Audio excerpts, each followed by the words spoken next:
Hey folks, it's Smiley Pete from the Perfect Sip channel on YouTube and Inverarity121, and today we are tasting a very, very special wine. Andy is about to bring it in. Ooh, hushed silence for Conchi Toro's Carmin Carmenere. Now, this is a world class wine. It is also very, very expensive. It is over £60 a bottle, so we're hoping it's going to be really, really good.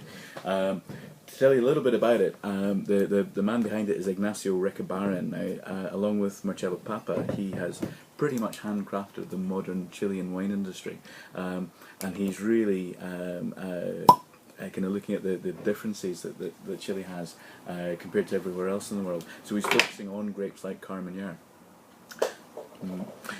So, you know, he's making these iconic wines also in the ranges Alma Viva, which is the Bordeaux blend, which is a little bit more expensive than this one. But we're quite excited about trying this. Let's get the nose in there. Cheers. Get your nose in there. That is good. It's rich and spicy, but it's got an earthy tone to the spiciness. The spiciness is not, I wouldn't say it's a fresh spiciness. Really, really, really good. Yeah. Concentrated, lots of depth. Now what we're going to do is we're going to pop this in a decanter because it is quite a big wine, and it's still quite a young wine as well. Its ABV is 14.5, and this is a wine that we're going to be showing at a tasting that we're hosting later on today. So we're going to come back in a couple of hours and retaste it and see how it's developed. Wow. Steady hand, stay on target. Stay on target. Almost there. Now let's try and leave a bit in the bottle, in case there's any sediment. The decanter is ready. Wow. It's already so warming, and that's literally just opened and straight out the bottle, as you saw. So it'll be interesting to see how that develops. Same bat channel, same bat time. Cheers.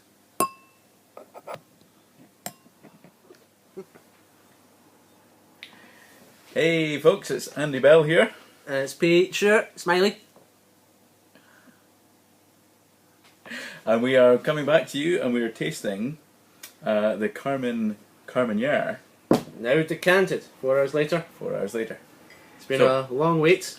It's been 2 bottles of beer, 3 bottles of wine, 2 bottles of whiskey, some rum, and Pete had some rosé.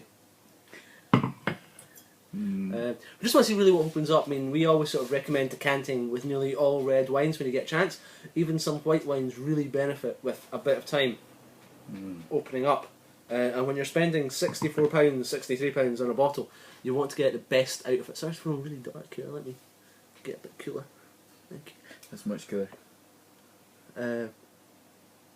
It's not developed a huge amount. It does feel better. The nose feels a little bit more powerful, a little more perfumed. It's opening up. I mean, luckily we said we're lucky to open this one for a tasting, and the tasting's not for another 3 hours. But we won't have time to report back, or else there'll be nothing left for these lovely customers. Actually, for me, the real difference is in the palate. The nose is maybe a bit more subdued, but the palate is just softer and smoother, and there's a lot more coming through, which is really, really good. And that's the benefit. That's what you're looking for with a proper decant. But I think that's great. It's worked really well.